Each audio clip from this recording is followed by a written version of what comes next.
Dreamscape presents How to Win a Fiancé by Stefanie London, narrated by Justine Eyre.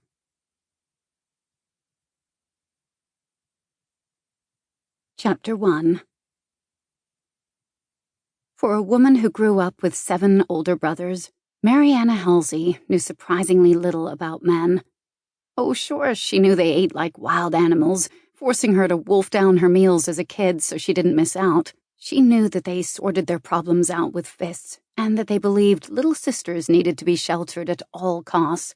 She also knew they thought showering was optional, and that it was perfectly fine to make a tower out of empty toilet paper rolls instead of taking them to the rubbish bin. But when it came to knowing what a man wanted in a woman, she was at a total and utter loss. Big boobs, small boobs, blondes or brunettes. Did they want witty and extroverted or thoughtful and quiet? She had no freaking clue. Truth be told, she wasn't sure what she wanted in a partner either. What she did know, however, was that men didn't seem to want her. Marianna leaned back against the blue and white painted chair, letting her eyes flutter shut as a warm breeze rolled past. Fanning herself, she sucked in the salty tang of the ocean and the sound of people speaking Greek. Allowing herself to get lost in the language, letting her ears delight in the sound of new words, gave her a moment of peace.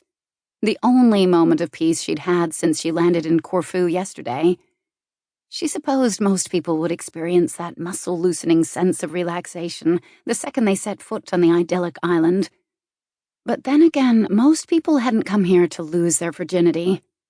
She glanced down at her e-reader, the searing words of a romance novel staring back up at her. Since she had no close girlfriends or people with whom she could talk about sex, she'd decided, as she did with most things, that books would be her best option. In fact, she'd barely slept a wink the entire journey from Australia to Greece as she devoured the stories, gobbling them up in her quest to garner any information which might help her seduce a man. It was a damn good thing her e-reader allowed her to shrink the text on her screen so her brother couldn't lean over and see what she was reading. Romance novels should come with a warning. Read in a cool place or risk spontaneous combustion. Fire hazards aside, the books had aided her research and allowed her to create a checklist of important items. To execute her anti-virginity plan, she needed the following: a sexy Greek man, a romantic but private location, some fancy underwear, or, in her case, a sexy bikini so she was beach-ready, and a bit of liquid courage. But not too much liquid courage, because vomiting on her target was bound to be a mood killer. Sample complete. Ready to continue?